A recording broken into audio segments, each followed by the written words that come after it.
We're not all going to be sat with Oculus headsets on in a neon world floating around playing ping pong with Mark Zuckerberg. It's just not going to be that. While he smokes some meats with sweet baby Rays in the background.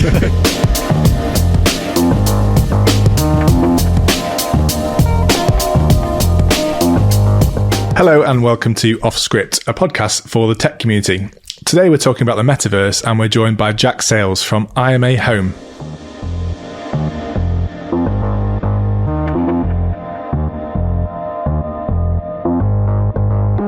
So we're in quite a disrupted environment today.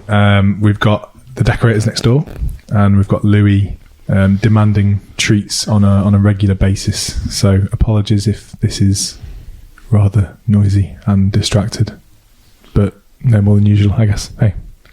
Do we get to demand treats, or is that... Well, we had treats. We got the donuts, didn't we? Yeah, I've got a taste for them now, though, so... I have some dried sardines, if that's of interest to you. It's not of interest. Okay. I think I'm okay. See how we get on. So, today's podcast.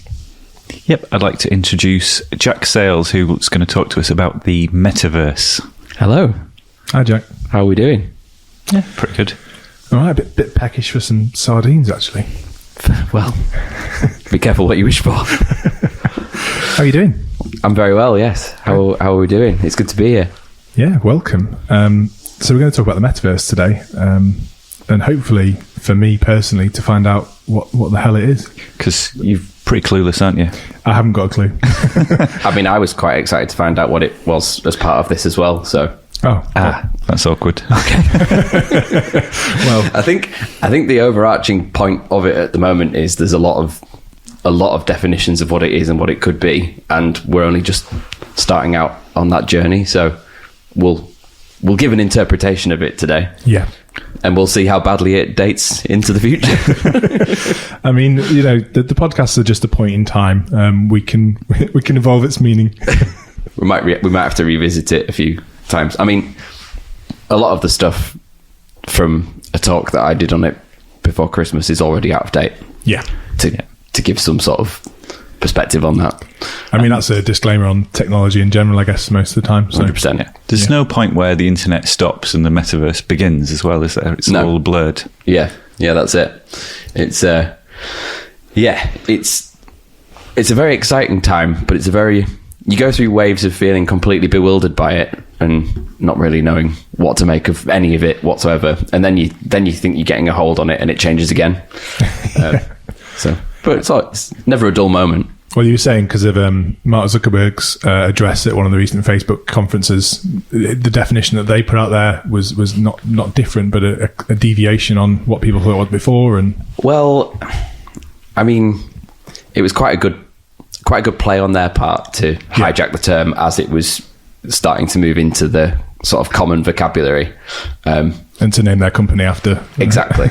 I mean, if you wanted to be cynical about it, you'd probably say that Mark Zuckerberg just didn't want to be the CEO of something called Facebook anymore, but we'll gloss over that one.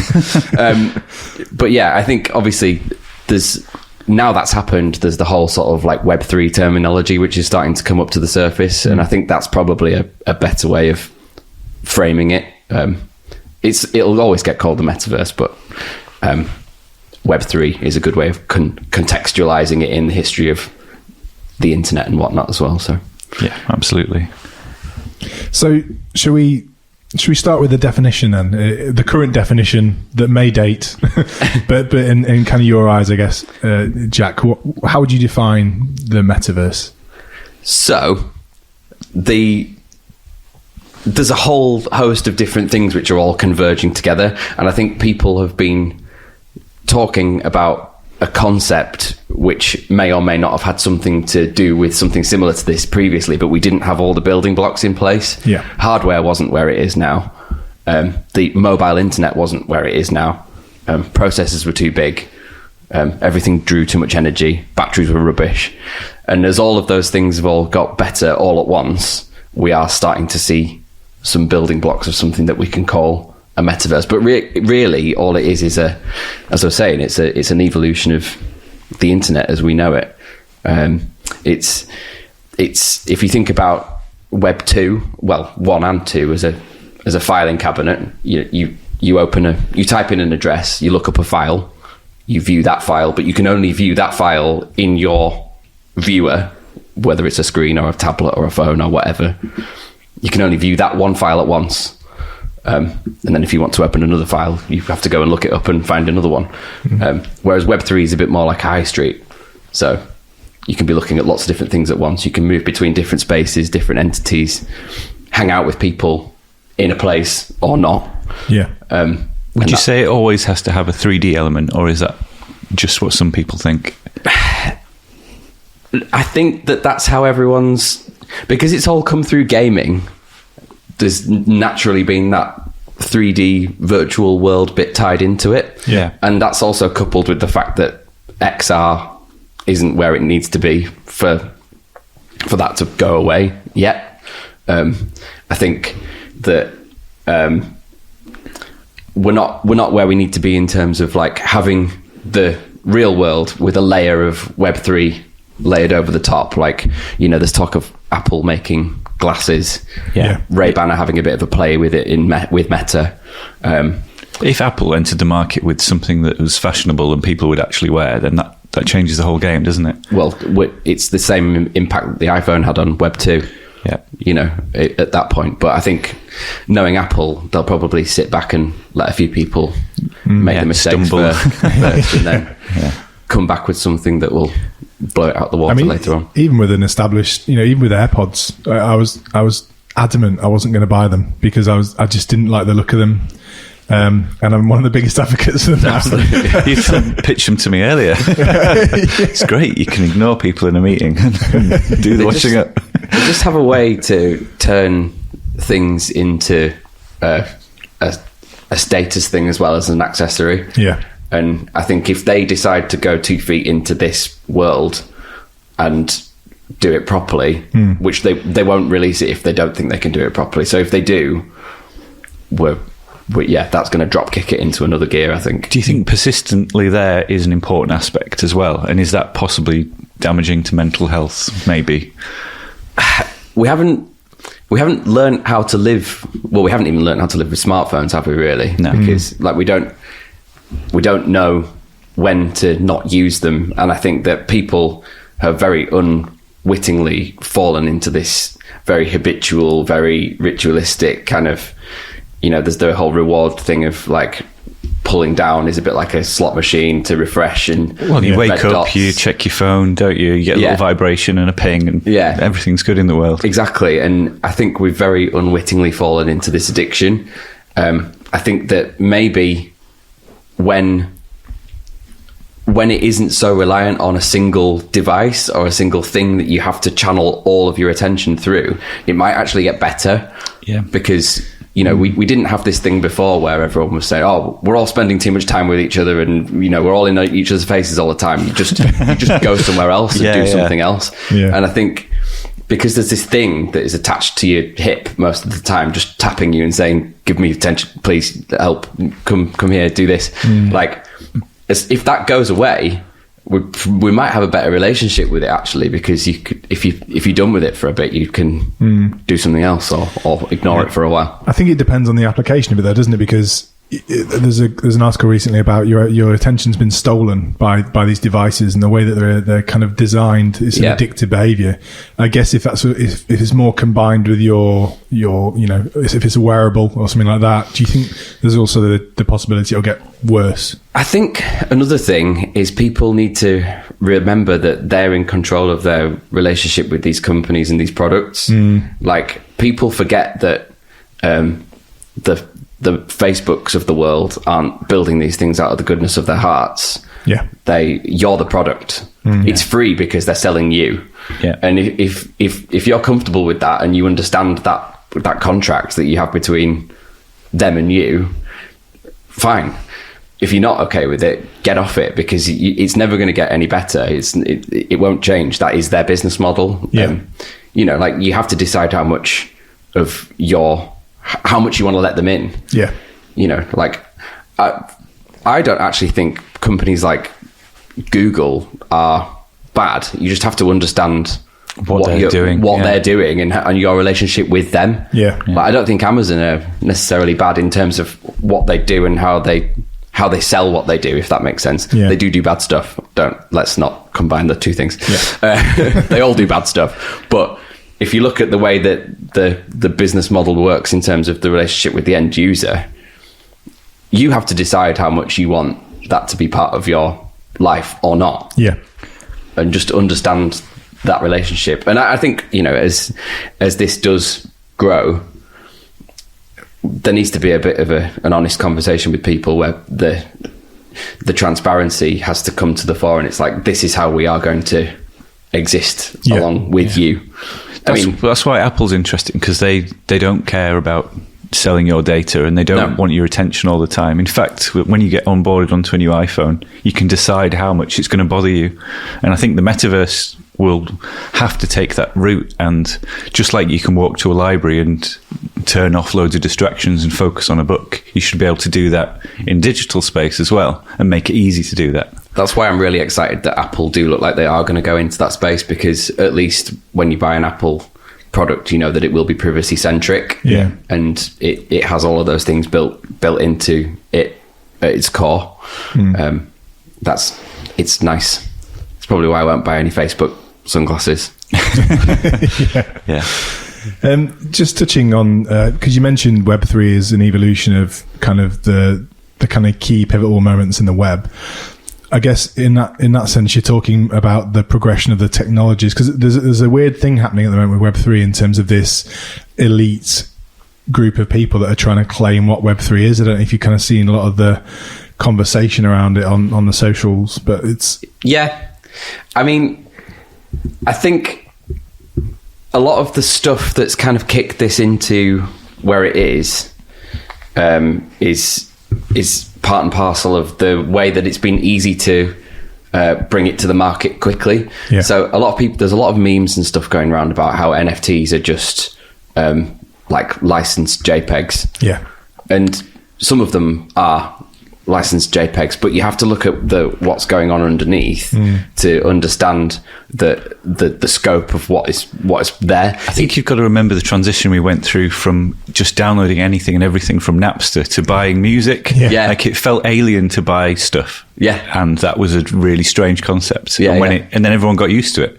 So are we just in that little tipping point, maybe? Yeah, I think it's an easy way for people to get their head around what an NFT is, to say, okay, I'm an artist. I've never had a platform like this before.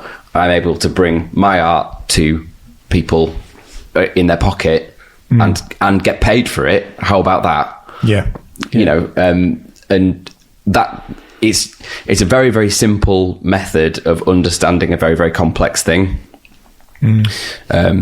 But yeah, in terms of what you're saying, unfortunately, a lot of people that had the capital and the capacity to understand what cryptocurrencies were when they were all getting going, meant that a lot of people, a very small number of people accelerated away very quickly in terms of they have a lot of crypto worth a lot of money, and it's turning into this sort of like, billionaire boys club where they're all just swapping NFTs for an outrageous amount of money. And everyone else is going, I don't know what that is, and even if I did start to know what it was, I couldn't afford any of the stuff floating around on it. But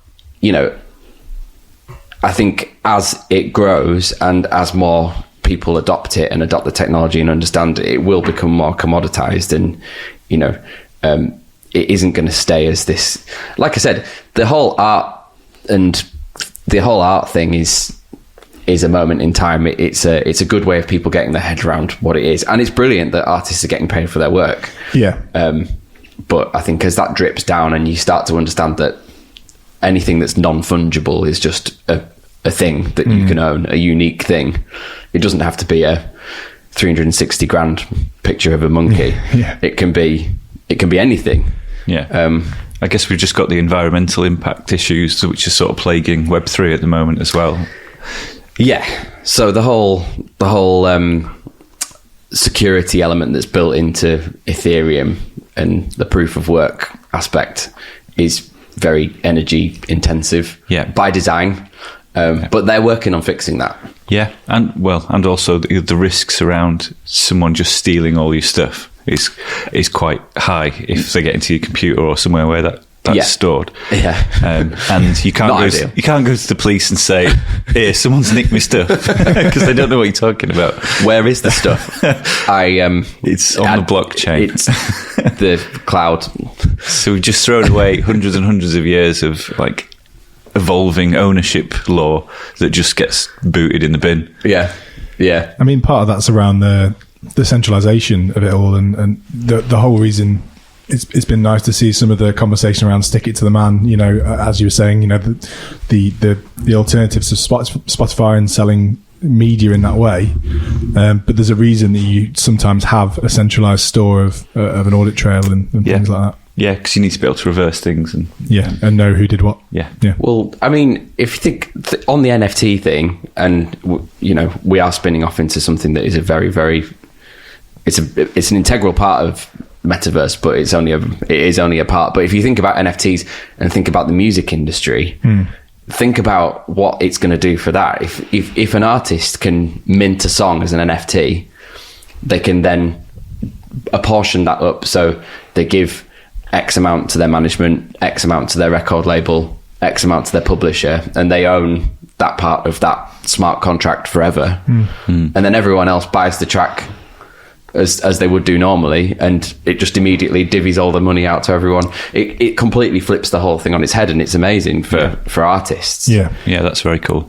Because when you think about an NFT like that, it is exactly the same way that a record contract works. Yeah. It's just there's not people pushing pots of money around in the background. It does it all by itself. Yeah. So that is a really good use case. And it's one of the few that I've seen where I go, that's good. There we go. Yeah. Well, I remember when you originally mentioned, you know, a good way to look at this is the initial application of a technology like this isn't necessarily the one that will stick. So your example was the iPhone with the first apps. Yeah. So when they first launched the App Store, I use this analogy quite a bit because whenever anyone says anything about Metaverse, they refer back to that first video of Mark Zuckerberg, and it's everyone floating around in this neon landscape with like, it just looks like a game. And everyone goes, well, I don't get it. Like, why am I going to want to spend all my time in this? And it's like, yes, I get that. But when the iPhone first launched and they launched apps, there was a whole load of new stuff in a phone that had never been in a phone before, and we didn't know what we wanted to do with it. We didn't know how to use it. And so the tilt sensor was there. And so one of the first apps that came out, and I'm sure a lot of people listening to this will have had it. Everyone had it. It was called iPint. It was made by Carling, and you would hold your phone up to your face, tip it back, and the beer would disappear. It was great. Everyone used it. Fantastic. I used it many times. Everyone had a bit of a, you've got an iPhone, nice one. But that's just because we were just trying to show off what a tilt sensor could do in a phone. How many apps do you see now that are like, this is a revolutionary thing that uses exclusively the tilt sensor? Yeah. No. It's just found its place in the chipset. We know what our relationship with it. We use it, and we don't really even think about using it anymore. It will be the same with this. We haven't figured out what our relationship is with it yet. So we're using all of these things that grab the headlines to get people to understand what the premise of it is. Yeah. As soon as we've figured out what our relationship is with it, we'll learn to live with it, and it'll just sink into everyday life as normal. Yeah. We're not all going to be sat with Oculus headsets on in a neon world floating around playing ping pong with Mark Zuckerberg. It's just not going to be that. While he smokes some meats with Sweet Baby Ray's in the background. Hey, Mark. That's not what this will be. No. It's just so we're still very much in the iPint. We're in the iPint phase now. Well, we're not even there yet because there's... Well, no, I suppose we are. I think the next bit is going to be where we get that tranche of hardware, where we get that blended reality. So, like the Apple glasses, if they materialize or whatever. I'm guessing there's going to be some sort of version of Oculus where it's semi-transparent or transparent with a transparent screen. So you get dual realities. Yeah. But that's when it gets quite spicy because you've got lots of stuff going on. You know, imagine if you're walking around and you want to understand what something is, or you don't know where to go, and instead of getting your phone out and Googling it, you just say to one of the voice assistants, I'm not going to say it because there's devices everywhere, but you just basically get your assistant to say, right, what is that? Yeah. Or where am I going? And it's overlaid on the landscape in front of you. Yeah. That's when we're getting into a place where you're looking at true XR, and that's where this gets really, really cool. Yeah, we could see them doing that with cars, can't you? Like projecting somehow onto the road, so you just follow the line rather than looking at a sat nav. Yeah, so the new S-Class, the new Mercedes, and a few of the new top-end Audis as well have got the full windscreen HUDs now. Yeah. So, yeah, the sat nav will just paint a big arrow on the road in front of you and tell you where to go. That's really cool. And I find it so distracting. I think I'm playing like GTA or something. It kind of messes with my head a bit too much. Yeah. I think you do have to remember that you don't respawn. You get one go at life.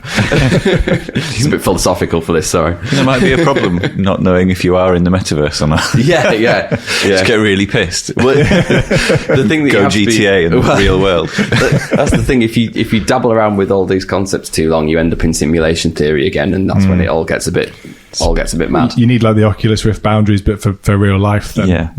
I think the downside of this is that I didn't think pub quizzes could have been ruined anymore by my mobile phones. But you're gonna get like device bans in stuff where it's like everyone has to take their XR glasses off. Or everyone has to... Or just like, what are they called? EMTs or EMPs or something where they just shut down. They just put everything in a Faraday cage.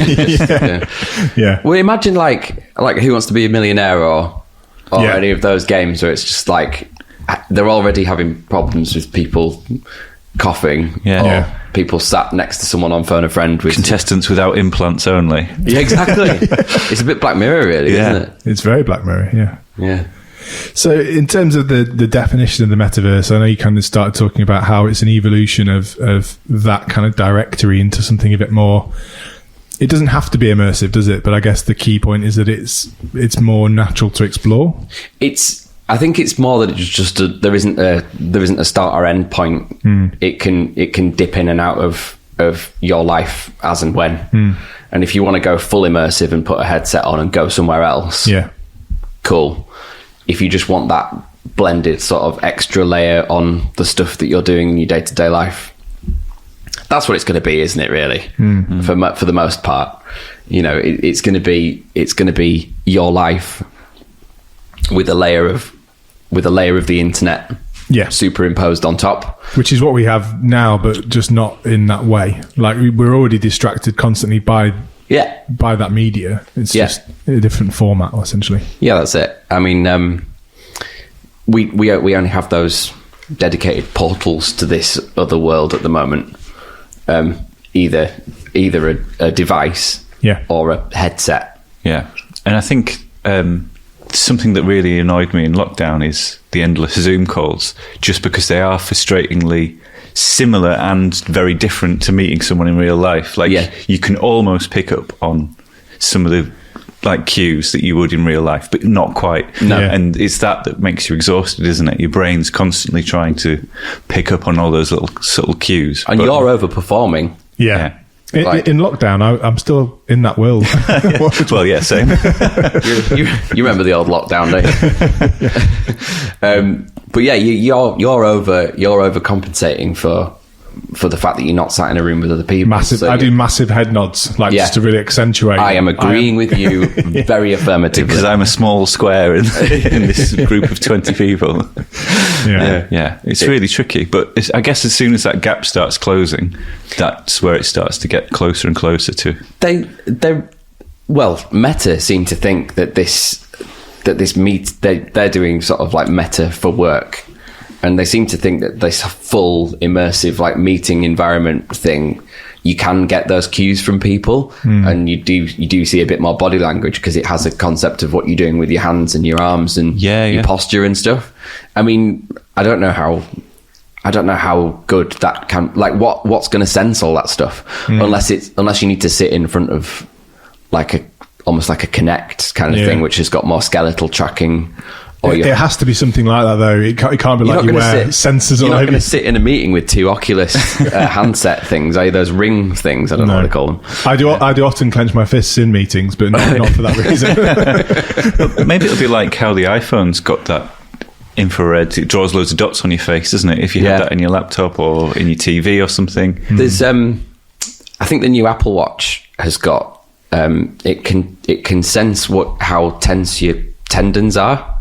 So it's an accessibility feature at the moment, but you can select things by clenching your fist. Oh, right. Oh, cool. And I think that there's probably going to be a lot more of the rise of that kind of thing, where it's like you're not putting those suits on with, you look like one of those morph characters with like ping pong balls all over you. But do like Gollum. It might be that you have wristbands that can sense when you're clenching your fists, and it knows where you're moving your arms. But it needs to be a wearable to be accessible to the mainstream, like the Apple Watch, doesn't it? You're going to have to put stuff on. Yeah. I don't mean that to sound as evocative, provocative as it maybe did. But do I have to do it now? Or? yeah, go put it on. I'm getting it to big, huh? You got it. So I think it's fair to say that COVID has forced that acceleration in terms of how we look at these sorts of technologies. Big time. Well, we're not going to spend 5 days a week in the office anymore. That's a given now. Yeah. So this has just accelerated everything to do with meeting remotely, virtually, all that kind of stuff. Yeah. Like conference calls just have to get a lot better very quickly, or I'm going to be very annoyed. Said to the world. Yeah, basically. You're on mute if I hear that one more time. Yeah, it's like, yeah. I think we all took part in a massive experiment, didn't we, really, without knowing it, when they just said, right, everyone in your house, that's it. Everyone went, well... This is shit. Shit, what? Now what? You can send me as many food boxes as you need. It's not going to get any better. Yeah, but, like, we're social creatures, aren't we? And I think everyone realised that all the people that do gaming, I say that as not a gamer, they were all in this place together, they were loving it. Hanging out. Like Tom, I'm behind a bush. Like, no, you're not. It. You sat on the sofa in your pants, mate. What are you doing? Sorry, Tom. Everyone kind of cottoned onto that pretty quickly. Everyone's hanging out in this place. Yeah. And so everyone went, well, that can't be exclusively a gaming thing. But, like things like Fortnite, kids... I'm going to sound old now. Kids these days, I tell you. But they don't necessarily meet up and go out nowadays. Yeah. You visit the island on Animal Crossing, and that's it. Yeah, they've been hanging out in these places for ages. Like Roblox, Fortnite, Minecraft, and all.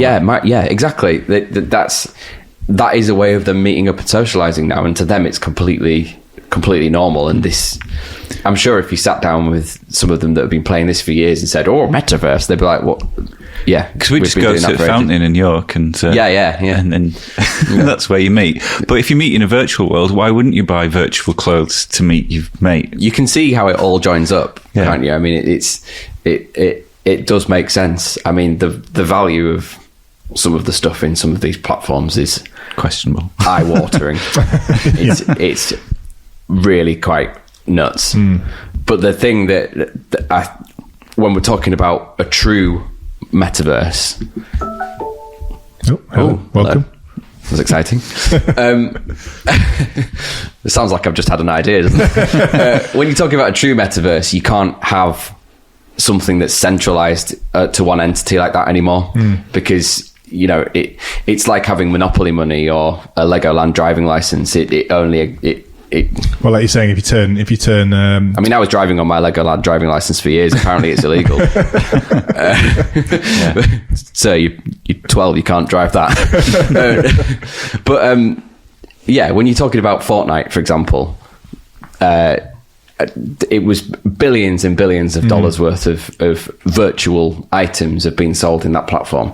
If they turn Fortnite off, that's gone. All your money's just disappeared. It's gone. Yeah. You can't take all of those items away and say, well, I'm going to take my clothes or like things that I bought or weapons or whatever and take them into store them in your house or whatever. If I die, will someone inherit my Habbo hotel furniture? I certainly hope so.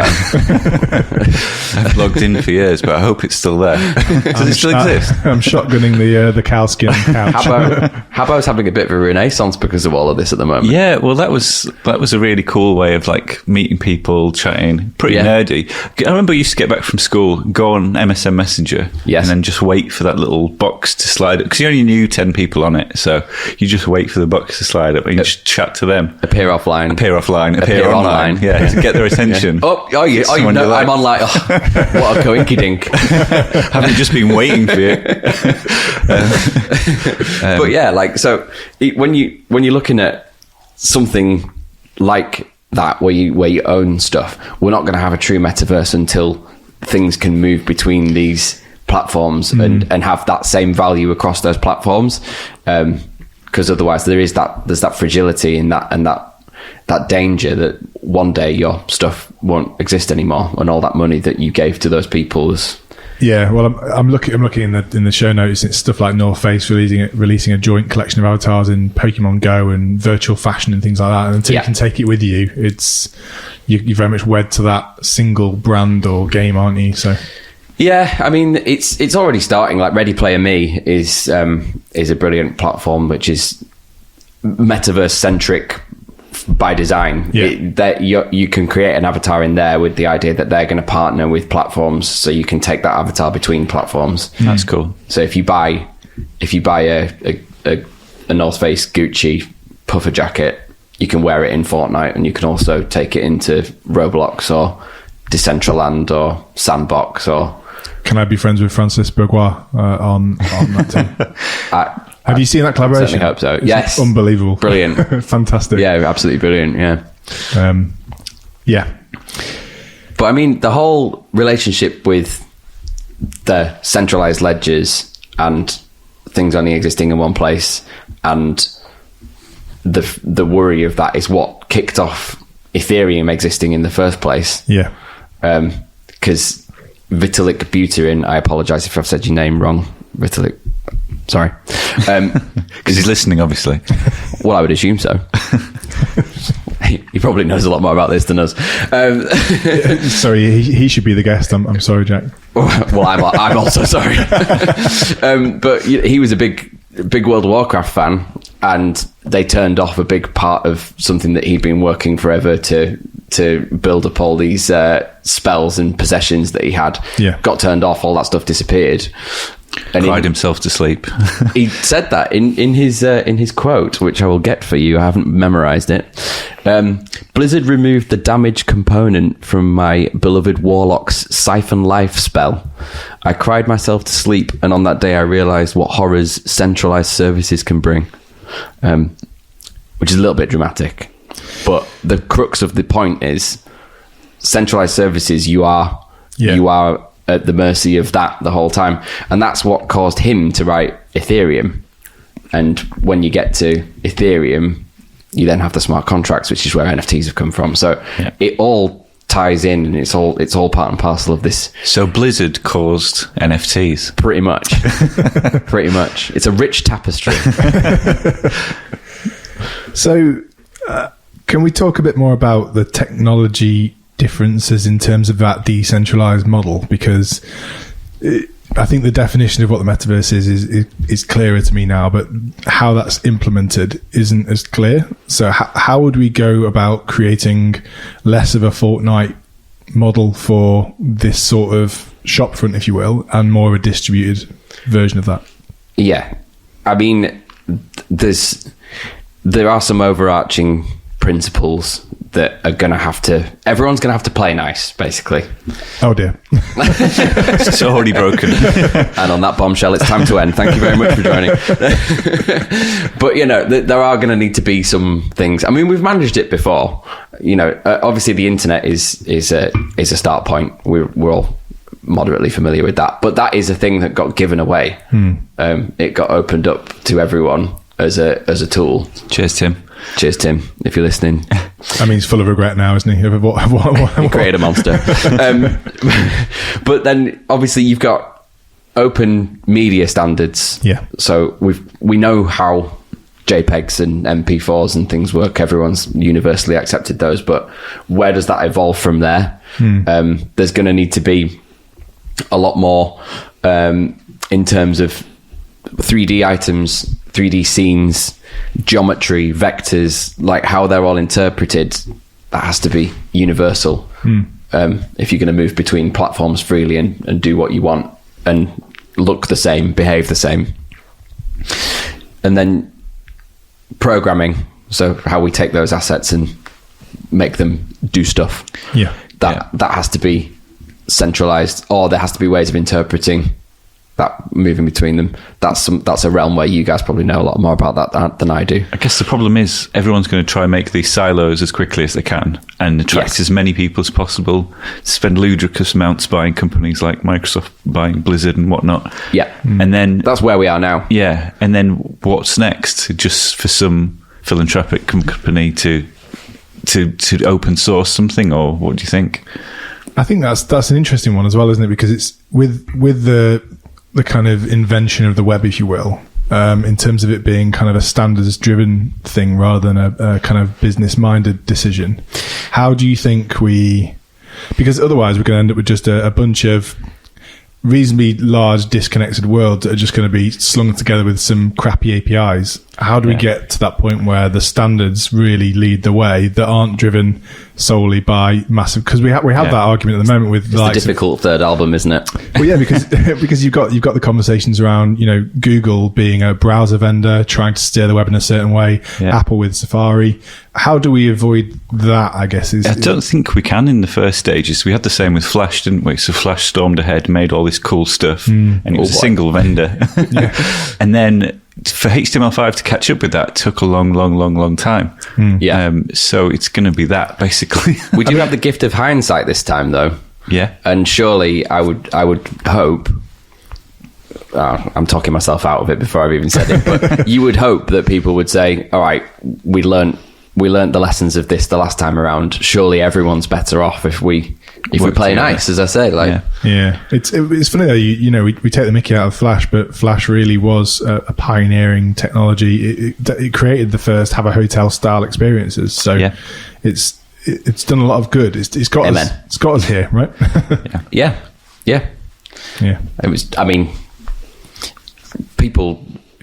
Steve Jobs really divided opinion when he put his head above the parapet and said, "Actually, we're not going to play ball with that anymore." And at the time, everyone was like, "No, play nice." But he was right. He was right. Like that was a turning point in all of this, I guess. Yeah, definitely. Other ingredients of the metaverse, then. So next one is hardware. We've touched on that a bit already. It isn't where it will be, but we need XR hardware. So that's stuff that mixes the realities together, augmenting the world in front of us. But then you've also got VR, so that's full immersive. Whatever's outside of that hardware doesn't really matter. You're not engaging with it. You're only engaging with the headset itself. And AR, running into walls and things like that. Oh yeah, well, the more the merrier on that. It's very funny watching people in VR headsets, especially the first time they try one, because they think, do you know what, I'm going to style this out, I'm going to stay stood up. You're like, suit yourself, mate, all the best. Oh, you've fallen over, that's unfortunate. AR, we all know what AR is now. We've been having a bit of a play with AR for quite a while now. The fact that LIDAR is in phones, that's nuts. It's mind-blowing. Things like that. I mean, it's obviously only in the very, very top iPhones. I don't know if it's any put my teeth in. I don't know if it's in any Android phones at the moment. But that's the kind of thing where we're going to need sensors like that when we're looking at XR, because you have to have that perception of, things being covered by other things, things moving around stuff or behind stuff. If you're going to have a convincing, overlayered dimension on top of what you're looking at there and then, it has to have some sort of perception of... Because that's where it all falls down, isn't it? you're projecting a 3D image of something on your floor, and then your cat walks across and it looks rubbish. Just walks through it. Yeah. Illusion shattered. All the dimensions just go to pot, and then it goes massive, like bigger than your house, and then microscopic because it's lost its zoom level. And, Have you seen that new Ubiquiti app for mapping Wi-Fi signals? It looks amazing. Bit of a side thought, but it just it colours the surroundings based on the signal strength in each room and area. But that's stuff like that is what we're gonna move towards with Metaverse. It isn't, like I said before, it's not. It isn't all these gimmicky game things. Like, that's where we'll be. It will just be that you have that chipset in your, like, augmented into your life rather than just via these little portals that we have at the minute. So the thing that made me do the post about the iPint thing was a training video for people that were training on how to use a cherry picker. And this guy has a headset on. They're in a warehouse. The cherry picker it's literally just the cabin bit that you stand in. So when he puts the headset on, he's on a construction site. He uses the joysticks, it goes up, he moves it around. There's someone else on the ground that's directing it. Because he walks onto a little platform, doesn't he? Exactly. So it feels like he's stepping onto the cherry picker. And the thing is, if you just let someone, well, I certainly know for a fact, if I got let loose on a cherry picker with no prior training, I would crash it into things and then probably roll it. Whereas you know risk to anyone in that situation, and that is a real world useful application of what this stuff is going to be in the long run. I guess that's so we've talked quite a bit about the gaming implementation or the kind of more entertainment side of things, but there's very much a real world application for this sort of stuff. 100%. Connected Wellbeing was one of the things that was mentioned in the show notes again. Yeah, I think just teleporting yourself to somewhere else, like somewhere peaceful. During lockdown, I was using my headset for that. That was really nice, but it is a bit clunky still. Like, you're not somewhere else. Like, I mean, I'm going to say something that will probably horrify a lot of people now, but it's got some scientific backing.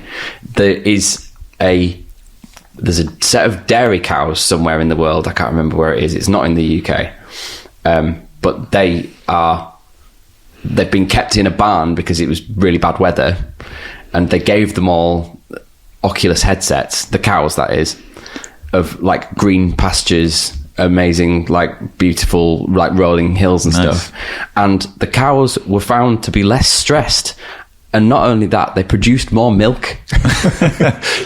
That's Black Mirror shit. But that is amazing. But if you ignore the fact that they probably milked them within an ounce of their life while they were indoors, exactly. That's what I mean. It's like it's not necessarily a happy story, but when you're talking about mental health and well-being, could you have a prescription? Could you say you have to use this for 20 minutes a day, and it has an actual scientifically proven benefit? Even though we know that you aren't actually where it reckons you are, the effect is the same on some level. Yeah. Well, because on the roller coaster apps, when you look over the edge, you hand sweat. Yeah. Like your body thinks you're there. Yeah. So it's the same. Yeah, it is the same.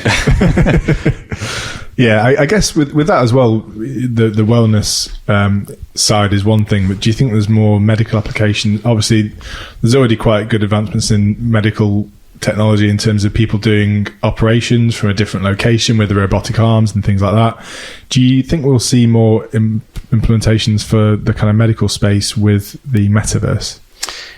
People, I've seen people rehearsing complex operations using Oculus headsets. So they'll do a CAT scan, get the 3D model of the inside of a person, and then explore that in virtual reality and like rehearse an operation before they do it for real. If you're trying to, again, I'm not going to profess to know what I'm talking about in terms of medical science, but if you're trying to find a difficult bit to get to, shall we say, I don't know how else to say that. If something's in the way of something else, and you only get one shot at it, it's probably best to have a practice go. I'd feel a lot better if a surgeon had a go previous to cutting me open. But someone has to be the first person, don't they? Yeah. So if you can make that simulation as close as possible, you don't want the surgeon to turn up and go, don't know how this is going to go, mate, but we'll anyway, put this mask on. You'll feel a bit sleepy in a minute. There you go. Well, wait, no. I mean, I for one look forward to you both consulting to NHS in the near future. Windows update right in the middle of it. No, you don't want the blue screen of death in that situation. It brings a very different meaning to the blue screen of death. It does somewhat. Actual death. Well, where'd you go from there then? I don't know. I'm just thinking about things that can go wrong with Windows while you're in the middle of a life-saving operation. There's a lot that goes wrong with Windows frequently, so I don't know. It's a tricky one. It's a tricky one. Well, it's not exclusively Windows, to be fair. No, it's definitely just computers. Not. Just computers in general. I guess. How do you get involved in the metaverse? So, I think we understand what it is and what it's capable of. If tomorrow you want to get involved in the metaverse, how does one do that? Probably work for Parallax or Intermarketing Agency. Sure, you can absolutely do that if you'd like to. Well, that worked out well, didn't it? Nice little plug. I do think that there is lots of nice opportunities to, at the very, very least, understand crypto, understand NFTs. I think, you don't have to, like I said before, you don't have to go and drop 300 grand on a Bored Ape image. No. You can still engage with that community and appreciate the work that they're doing. Even if you're not buying it, you can get involved with it and understand it. Yeah, I think there's also some really good courses out there, like the Unity are doing an AR VR course for free, which looks really good. Yeah. A lot of experiences are built in Unity, Pokemon Go, for example. Yeah. And I think that's the way that a lot of people are going to get into this space. Obviously, it's still very early days. There's a long way to go before it's there. But a lot of the initial creators and the platforms and the people that have been working on this stuff for a long, long time are in the process of opening it all up as well. Yeah. The Niantic who wrote Pokemon Go are working on a platform that allows developers to create on top of that platform right now.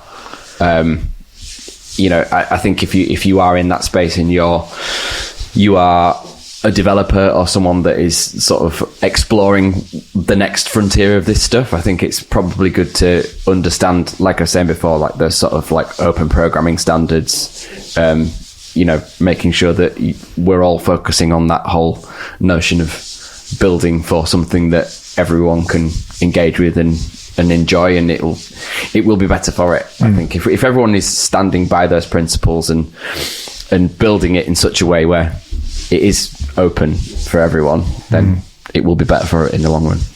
Absolutely. I think you did really well there, considering there's some quite aggressive sanding going on in the background. I realised that bit was a little bit ranty, but I was it was just masking the sanding. We might edit that bit out. And another thing, no, you can edit that out. No, it's good. I don't think it was ranty at all. I think the sanding is going to carry on for some time. So I think we just need to carry on. But if anyone's interested, I can show you photos of the finished paint job after. Do you know what would be really nice? Is if you took a LIDAR 3D scan of it and we released it on the Metaverse. Yeah, let's do that. Can I make some money out of it? Probably. Fantastic. Sponsored by Lick Paint.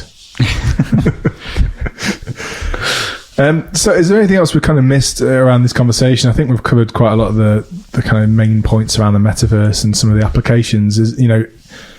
I mean, we didn't really mention where the whole term was first coined from, did we? Which was, it wasn't, oh, thank you, Louis.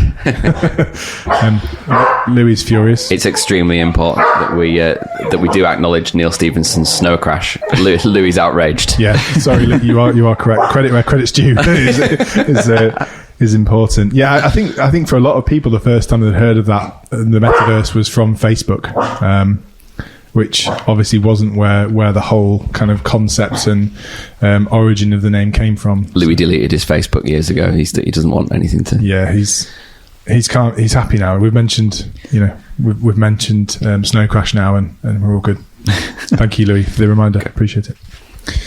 But yeah, I think it's important to recognise that Facebook jumped on and hijacked some of the prior art, I guess. Yeah, they ruined the term, didn't they? Yeah, which is why the whole advent of the Web3 terminology is sort of floated to the top now. For me, Web3 always seems to be a bit more crypto leaning, a bit more blockchain, whereas Metaverse for me is more 3D. But I guess over time that'll just evolve, won't it? The meanings will all shift. Yeah, I hope the meaning of Web3 shifts more towards what Web2 meant, in terms of more focused on what the technology can do to advance that space, rather than a kind of elite group of people trying to lead it through something like crypto or something like that. Yeah, definitely. I think the other thing is that you can't really look at any of these other things without the internet in the frame. Like the internet is almost a given, really, isn't it now? So you're not going to have many of these experiences offline, really. I've spent a while getting my house to be all right. I think having to do up a virtual house as well would the amount of money that some of those virtual houses are going for is nuts. The same as real houses. More. Like there's a I can't remember what it's called. There's one which is like it's meant to be modelled as if it was built on Mars. Yeah. Oh, that's sold for $500,000 apparently. Yeah. Is that not in the same space as the NFT? The crypto bros kind of. Is it just a rich person's playground? Well, it is at the moment, and I think the thing about it is with that stuff, like the real estate thing is more interesting than the virtual property. Like building these virtual places again it leans a little bit on the gaming side of things, but the virtual real estate is you're basically buying server space. Yeah, a lot of these, like Sandbox, for example, is just some cloud-based server space. You buy some of it and then you decide what you want to do with it. Yeah. People don't really think about it like that because they like to. Again, it's another way of people understanding what the tech is, isn't it? Like they're like, oh, they bought some land in the cloud. Yeah, you're like, you haven't. No, but it's a good way of people conceptualizing it and processing it and understanding it, myself included.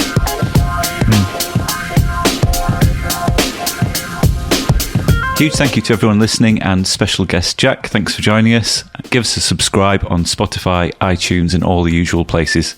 Hope you'll join us next time. Cheers.